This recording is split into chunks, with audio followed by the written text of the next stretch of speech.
السلام علیکم ورحمۃ اللہ وبرکاتہ۔ الحمدللہ عز و جل، آج ہم دوبارہ پھر آپ کی خدمت میں حاضر ہیں۔ تو ابھی ماہ شوال المکرم جاری و ساری ہے۔ کتنے مسلمانوں نے، خوش قسمت مسلمان تھے جن کو اللہ تبارک و تعالی نے ماہ رمضان المبارک کی نعمت عطا کی اور انہوں نے عبادت و ریاضت کر کے اپنے رب کو راضی کر لیا۔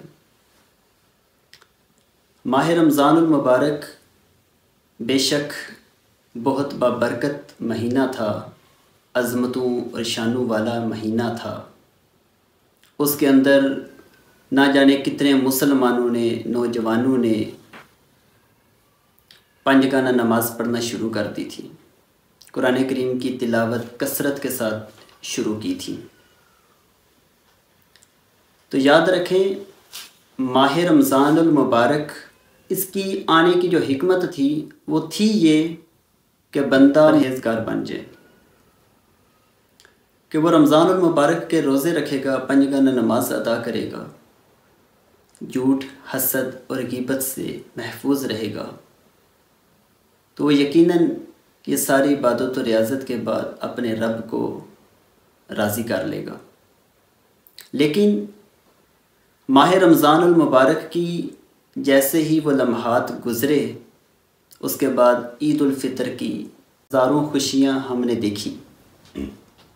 ان خوشیوں کے بعد کیا جو عبادت و ریاضت تھی یا نماز جو تھی، ہمارے مائنڈ میں شاید یہ بات ہو کہ یہ صرف رمضان المبارک میں ہی کی جاتی تھی، تو ایسی بات ہرگز نہیں ہے۔ اگر کسی بندے کے مائنڈ میں یہ بات ہے تو یہ غلط فہمی ہے۔ نماز جو ہے وہ پورا سال ہی، پوری زندگی کے لیے ہر بندے پر پنجگانہ فرض عین ہے۔ بے شک جو روزے تھے وہ سال میں ایک ہی مہینہ ہم پہ فرض تھے، وہ ہم نے رکھ لیے، عید کی خوشیاں دیکھیں۔ لیکن آج ہم جب مسجد میں نماز پڑھنے کے لیے جاتے ہیں تو دیکھتے ہیں کہ وہ جو رونقیں تھیں، وہ جو کشش تھی، وہ آج نہیں ہے۔ کہ کتنے ایسے نوجوان تھے کہ جو پہلی صف میں کھڑے ہو کر نماز ادا کیا کرتے تھے، لیکن آج ان کا حال یہ ہے کہ وہ گلیوں کے اندر، چوکوں کے اندر اور دکانوں پہ کھڑے ہوئے ہمیں ملتے ہیں۔ تو کاش کہ ایسا ہی دوبارہ پھر وہ ماحول بن جائے کہ یہی نوجوان ایسے ہی مسجد میں آئیں کہ جیسے وہ رمضان المبارک میں آیا کرتے تھے۔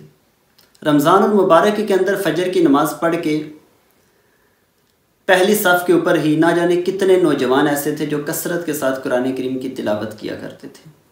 وہ قرآن جو گھروں میں پڑا ہے، جو ہمارے گھروں کے اندر، الماریوں کے اندر، چارپائیوں کے اوپر، پیٹیوں کے اوپر پڑے ہوئے ہیں، پورا سال ہم نے قرآن پاک کو اٹھایا نہیں، لیکن وہی نوجوان جب رمضان المبارک کا مہینہ تشریف لاتا ہے تو وہ مسجد میں بیٹھ کر کثرت کے ساتھ قرآن کریم کی تلاوت کرتے ہیں۔ کیا وہ قرآن کریم کی تلاوت کرنا صرف رمضان المبارک میں ہی ضروری تھی؟ اگر ایسی بات ہے تو یہ غلط فہمی ہے۔ قرآن کریم کا ایک ایک حرف پڑھنا، اس سے نیکیاں ملتی ہیں۔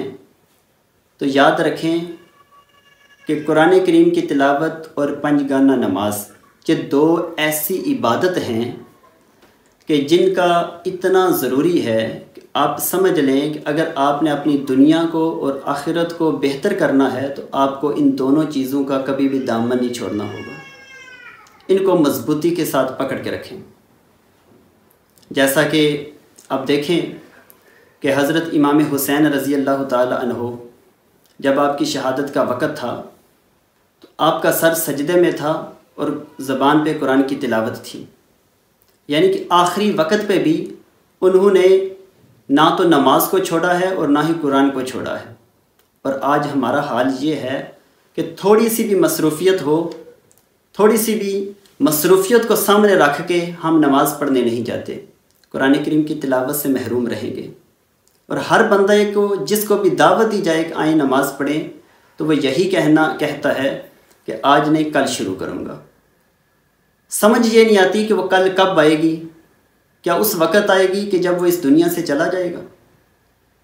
آپ دیکھیے کہ اس رمضان کو چھوڑیے، پچھلے رمضان المبارک میں کتنے ہمارے ایسے عزیز تھے، ہمارے فیملی ممبران تھے جو ہم سے محبت کیا کرتے تھے، عقیدت رکھتے تھے، وہ ہمارے ساتھ مسجد میں ہماری صف کے ساتھ کھڑے ہو کر نماز پڑھتے تھے، لیکن آج اس رمضان المبارک میں وہ یہاں نہیں تھے، وہ ہمارے درمیان موجود ہی نہیں تھے۔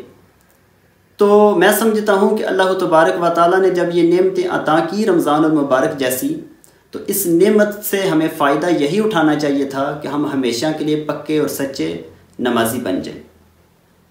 تو آپ سے یہ میں گزارش کروں گا کہ مسجدیں ویران ہیں، مسجدوں کے اندر امام صاحب کو بعض اوقات صرف اقامت پڑھنے کے لیے بندہ نہیں ملتا، یعنی کہ نمازی نہیں ہوتا، تو وہ خود سے ہی اقامت پڑھ کر ان کو نماز پڑھنی ہوتی۔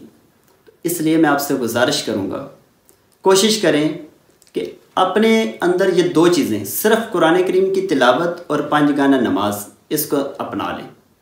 اور جو لوگ پکے سچے نمازی ہیں، قرآن کی تلاوت کرنے والے ہیں، ان سے بھی میں یہی گزارش کروں گا کہ صرف نماز ہی نہیں بلکہ ایسی عبادت کریں کہ جیسا کہ آپ رمضان المبارک میں سحری کے وقت اٹھ کر تہجد کی نماز ادا کیا کرتے تھے۔ وہ جو نمازی تھے پکے، وہ تہجد کی نماز ادا کیا کریں۔ تہجد کے صرف بہت زیادہ نہیں تو آپ 2 نفل ہی پڑھ لیں۔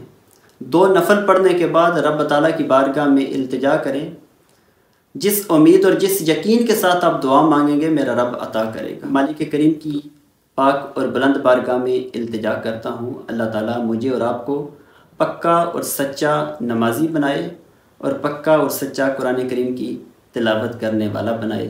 آمین بجاہ النبی الامین صلی اللہ تعالیٰ علیہ وسلم۔